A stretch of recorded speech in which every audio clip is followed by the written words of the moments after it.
mga barko ng China, malaya na nga bang magpakalat-kalat sa ating mga teritoryo? Kaya ako nasabi yan by Aljo kasi last March nandito yung dalawang research vessel dyan sa may Philippine Rice, Benham Rice. Ngayon, few days ago, barko na naman ng China na research vessel naman. Nagbaba pa ng mga gamit. Dito sa may... Nakipagpatintero pa sa mga barko natin. Hindi, nagpatay pa ng equipment Kaya na sila madetect. hindi ko alam natin malaman kung nasaan na ito ngayon. At kamakailan, I think a few days ago, 4 na barko ng Chinese Navy ang nandyan na ispatan sa Sulusi. Mindanao na ito. Kaya nga, ayos ko Napunta po na sila naman. dyan. Kausapin natin si Commodore J. Tariela, ang tagapagsalita ng Philippine Coast Guard. Magandang umaga po, Commodore Tariela. Sir, this is Erwin Tulfo and Aljo Bendijo. We're live at PTV Network and Radyo Pilipinas, sir. Good morning. Hello sir, good morning Sir Erwin and Sel Adjo. Morning. Maganda rin pong umaga sa mga taga-pakinig niyo po sir. So, ano ho ang medyo naglipat na ho sila ng pwesto, Commodore. Parang sa West Philippine Sea, ala na ho tayo magawa dyan. So, mukhang dito naman sila, sinusubukan nila ngayon itong silangang bahagi or eastern seaboard natin, starting with the Philippine Rice, tapos Catanduanes. And then lately, few days ago, 4 na barko ng Chinese Navy nandyan daw po sa Tawi-Tawi, sa may Sulusi. So, malaya na po bang nakakapasok ito mga ito at nagagawa kung ano man ang gusto ho nila, Commodore Tariela? If so, what can we do about it? Is there anything that we can do about it, Commodore J, sir? Sir Erwin, no? Yung Shen Chinese research vessel na pumunta sa may Catanduanes, Opo. na-monitor ito ng Philippine Coast Guard using the satellite intelligence that we have, no? And then ang Armed Forces of the Philippines nag-deploy din ito ng aircraft niya to continuously monitor mga ginagawa nitong Chinese research vessel na to. So, in terms of monitoring and capability to drive them away and challenge their presence, nagtutulong po ang Philippine Coast Guard at ang Armed Forces of the Philippines para siguraduhin pong alam pa rin natin yung whereabouts nila and we document their presence and eventually we submit this to the National Task Force West Philippine Sea and also for the Department of Foreign Affairs. Alam mo kasi Sir Erwin, merong marine scientific research kung ikakandak sa exclusive economic zone mo, dapat ipapaalam ito coastal state na may sovereign rights dito sa EEZ na to. And in coordination with the Department of Foreign Affairs, wala namang pending request sa Chinese government na mag-conduct scientific research dito. Kung kaya't on our part, we documented it, we filed the report, we submitted it to the National Task Force. And it's for the DFA now, sir, to take diplomatic action. Ang tanong ko dito, Commodore J, yes po, tama po yan.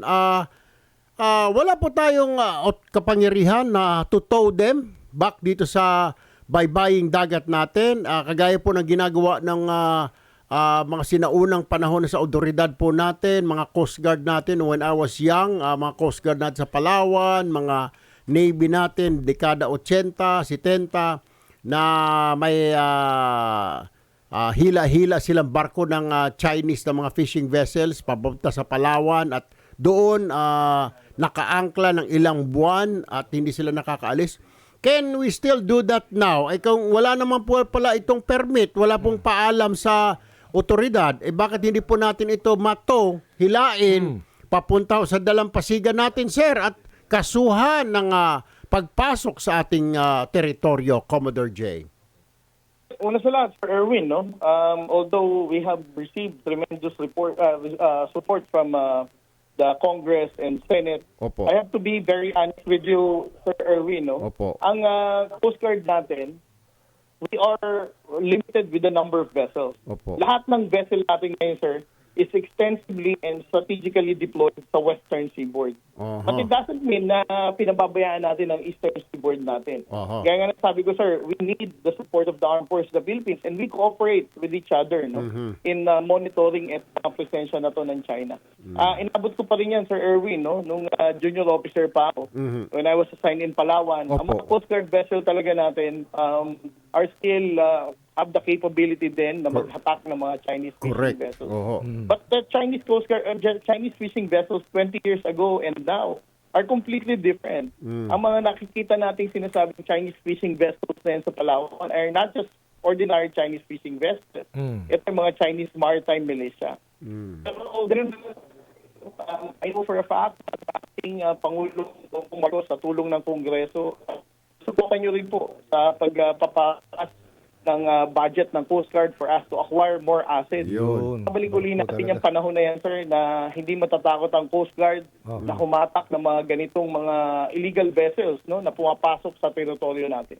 Alam mo sir, count me in. I promise you, ngayon hong budget hearing by September, October, isa po ako dyan that I will ask. As a matter of fact, nakapila naman po yan na pag-uusapan po namin sa House Leadership kasama ni Speaker Romualdez, na dadagdagan po talaga ang budget ng Coast Guard para makabili tayo ng malalaking barko na by Aljo. Hindi yung maliliit na binobomba-bomba lang. We really need... Siguro sir, mga kailangan natin ng mga 3 or 4 na malalaking barko din po na kasing lalaki ng mga Chinese Coast Guard vessels. Tama po ba, Commodore J? Mga 3 or 4 na malalaki, sir?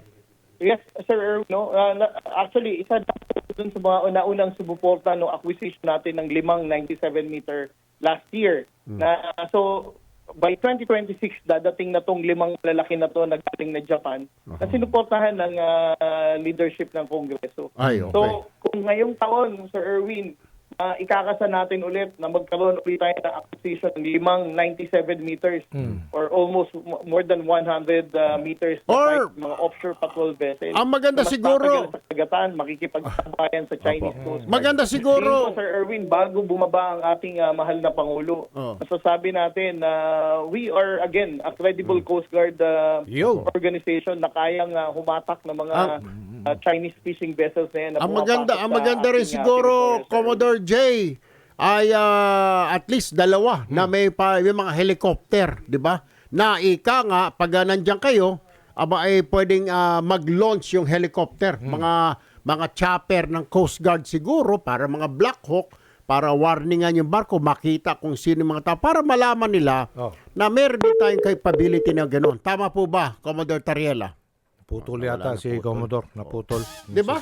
Kasi ang helicopter, meron lang, hindi mo pwedeng helicopter from Palawan to West Philippines. Malayo Iba-isa, yun. Malayo. Dapat sa may barko ng Coast Guard na may helicopter May helipad. na lagyan ng kahit na Huey. Di ba? Para lang paikot-ikot doon. Paikot doon. Helicopter, Huey. Mga helicopter, mga Black Hawk. May mga missile yun. May mga Ano yun. panggira ni Coast Guard eh. Yung Baka- may pang sungkit. Sungkitin nila yung kapitan Sungkitin ng barko ng Chinese ano, Coast Guard. alam mo naman ang China. Wala akong Nagbabalik. Di ba mas Commodore. maganda, Commodore, siguro sa budget hearing this year, ang re-request ko ngayon ay bigyan kayo ng 2 barko ng Coast Guard na panghila at the same time may landing, may helipad para pwedeng mag-launch ng helicopter doon ng Coast Guard, yung mga rescue helicopters, 2 siguro, mga Black Hawk type na helicopter, Commodore Tariela. Opo, Sir Erwin, no? Ang isang pinakamahalagang ma-request ko rin siguro sa inyo, Sir Erwin, kung maaalala mo, sir, nakakapag-acquire na tayo ng mga additional Coast Guard vessel. Pero ang dahilan, bakit tayo natatagalan pang umikot papunta sa Eastern Seaboard, lalo na dito sa Benham Rice? Okay. Kasi wala tayong Coast Guard base Yung. sa Catanduanes. Maglagay. Ang Kongreso ngayon, Sir Erwin, tutulungan ng Coast Guard for this year na suportahan ang base development na meron tayong Coast Guard deployment area na masasabi natin. Any one time, meron tayong barko na madideploy dyan at makakapag-intercept ng mga Chinese research vessel na nagpapalagi nga dyan sa Benham Rice, Sir Erwin. Kahit isa lang, 2. Kahit isa lang siguro. Isa lang. Just eastern side, Tapos may parang helicopter, di po ba, Commodore Tariela? Opo, Sir Erwin. No?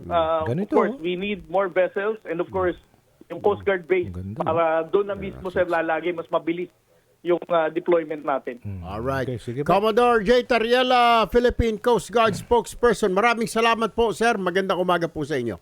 Maraming salamat po sa support ninyo, Sir Erwin. Alam ko po namin yan sa Philippine Coast Guard. Thank you po.